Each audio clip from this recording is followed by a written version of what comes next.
Hello నమస్తే, welcome to our channel. ఈ రోజు కూడా ఒక పొలిటికల్ టాపిక్ తో మేము ముందుకు వచ్చాను. ఈ రోజు నాతో పాటు ప్రముఖ senior journalist doctor Durga Vadlamani గారు ఉన్నారు. మేడం తో మాట్లాడదాం. నమస్తే మేడం. నమస్తే అండి. మేడం, టీవీకే అధినేత విజయ్ దళపతి గురించి ప్రత్యేకంగా చెప్పాల్సిన అవసరం లేదు.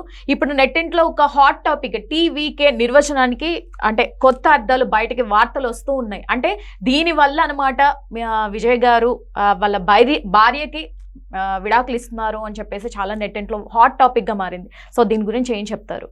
అంటే అతను ఆ అమ్మాయి ఎలా ఉన్నారో మనకు తెలియదు. సంగీత గారు చెప్పిన దాన్ని బట్టి సంగీత చాలా హర్ట్ అయ్యారు.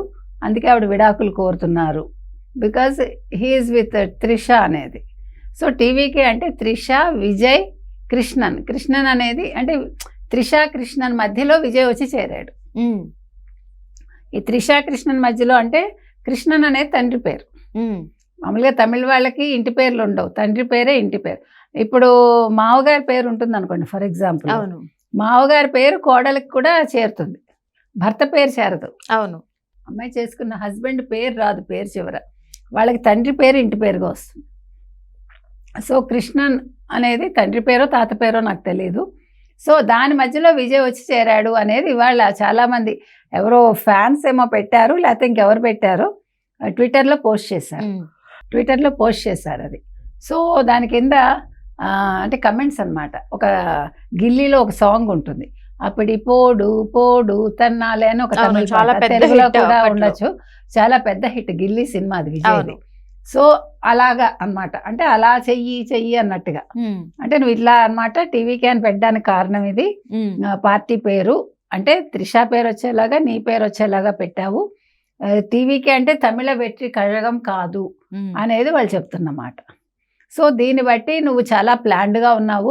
అంటే ముందే నువ్వు అమ్మాయితో ఎఫ్ఐఆర్ పెట్టుకున్నావు, అందుకే సంగీత బాధపడుతున్నారు అనేది వాళ్ళు చెప్తున్నమాట. అంటే నీకు పార్టీ కంటే కూడా త్రిష ఎక్కువ.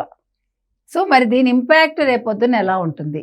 ఎందుకంటే ఇవాళ మీకు తమిళనాడులో టీవీకే చాలా ప్రభంజనంలాగా వస్తుంది అని కొన్ని సర్వేలు చెప్తున్నాయి. We don't know. ఎందుకంటే పవన్ కళ్యాణ్కి కూడా చాలా ఫ్యాన్ బేస్ ఉంది. చాలా అంటే ఇక్కడ కాపు సామాజిక వర్గం చాలా ఎక్కువ.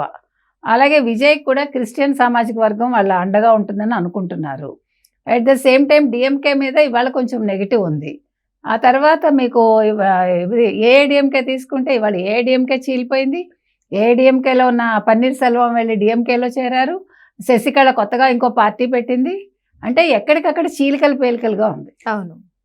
తర్వాత కాంగ్రెస్ ఆల్రెడీ చాలా సీట్లు అడిగితే 25 అసెంబ్లీ సీట్లు, ఒక ఎంపీ సీట్ ఇస్తానని స్టాలిన్ అన్నాడు. సో వాళ్ళ మధ్య ఇంకా పొత్తు కుదరలేదు. ఇప్పుడు కాంగ్రెస్కి 20 సీట్లు కూడా ఎక్కువే నన్ను అడిగితే. అంతేం లేదు అక్కడ సీను. కాంగ్రెస్ ఎప్పుడో పోయింది తమిళనాడులో. కాబట్టి వీటి మధ్య అసలు సో ఈ త్రిషాతోటి వచ్చిన ఈ మాటలు ఏవైతే ఉన్నాయో అది కాంట్రవర్సీ అనాలో ఏమన్నాలో, దీనివల్ల అతనికి ఓట్లు తగ్గుతాయా, ప్రజలు ఇతని నమ్మరా? అంటే వ్యక్తిగత క్యారెక్టర్ చాలా ఇంపార్టెంట్ కదా. ఇప్పుడు మీకు పొలిటికల్గా మీరు వచ్చేటప్పుడు మీ క్యారెక్టర్ ఇంపాక్ట్ చూపిస్తుంది, మీ మాటలు ఇంపాక్ట్ చూపిస్తాయి, మీ చేతలు చూపిస్తాయి. కాబట్టి మరి టీవీకేకి ముఖ్యంగా విజయ్కి ఇది ప్లస్సా మైనస్సా అనేది వేచి చూడాలి. ఇప్పుడు ఒక క్వశ్చన్ మార్క్ రాజకీయంగా ఆయన భవితవ్యం ఏంటి? Exactly ma'am. Thank you madam. Thank you.